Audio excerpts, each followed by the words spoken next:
Want to know what the roads and airways of the future will look like? In the past decade, our lives have been revolutionized by the development of mobile technology. But have the ways we move around kept pace? The automotive industry hasn't undergone comprehensive change in decades. Now, veterans of the business realize they have to innovate to meet modern mobility demands. Last year, car maker Ford acquired Chariot, a San Francisco-based ride-sharing company founded by Ali Vahabzadeh. The biggest shift that you're seeing in auto right now is that you have a generation that is growing up that is beginning to question whether they need to own a vehicle for the first time in a very, very long time. The question now is, does owning a car equal freedom like it did 20 years ago? You're going to see a lot less single occupancy vehicles and a lot more of people getting together, a dozen or 2 dozen riders at the same time going in the same direction. Ford's acquisition of the dynamic shuttle company is a clear indication that the car maker is becoming more than a manufacturer. It is now also a mobility provider. Both the public mass transit and other services are taking advantage of things like data collection, mobile technology, location-based services to advance the choice amongst people. Are they working in synergy and perfectly together? No, there's going to be a lot of room for improvement, and I think that's the next frontier for smart mobility.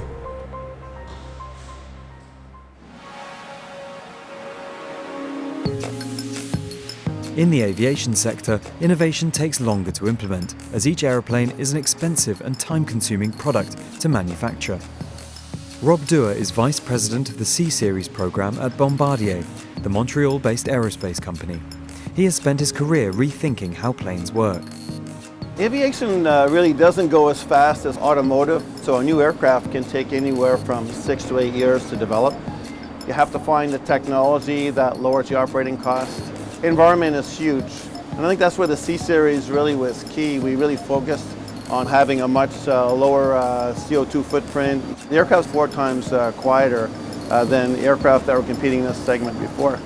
Going forward, really you're going to see more integration, more software, the study towards removing at least one of the pilots from the aircraft. Basically, the first officer could be really ground-based that could support, instead of just one aircraft, a number of aircraft. I would say in the next 10 to 20 years, you're going to see aircraft that are in single pilots. Montreal is an aviation hub where new technologies are often designed and tested by university students who collaborate with key corporate players. While there's room for bold innovation, head of Concordia University's aviation think tank, Isabelle Dostaler, feels more attention needs to be placed on the processes before takeoff. On one side, you have technological development that is really impressive, and then on the other side, it seems to be a bit ancient, to see all of us removing our shoes and putting them in little plastic trays.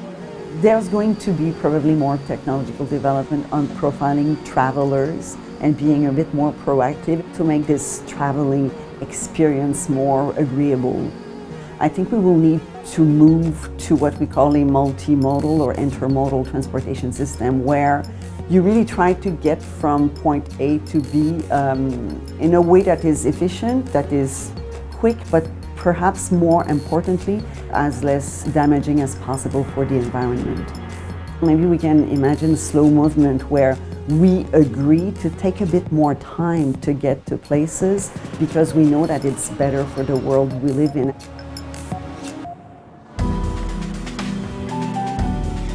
While most advancements in mobility are about greater speed and efficiency, it's not always the case. In Japan, one rail company has cottoned on to the fact that not everyone is focused on getting from A to B faster. JR Kyushu's 7 Stars train transports passengers leisurely around the country's 3rd largest island, Kyushu, answering calls for a more immersive experience. Here, the journey itself is all important. 人と人のつながりとかですね、だんだん家族とか規約になっていくという中で、やっぱりこういった鉄道で一緒に旅をする中で、同じ空間で同じ時間を過ごすということでですね、やっぱりそういったつながりを深め合うということで、やっぱりお役に立てるんじゃないかなというふうに思いますね。With this luxury sleeper train, rail travel is going back to its roots. Slow travellers can connect with communities along the rail line and indulge in the pleasures of travel. This doesn't mean the company is resting on its laurels, though. It is still constantly searching for innovation. 自動運転ができたら我々いいなと思いますね。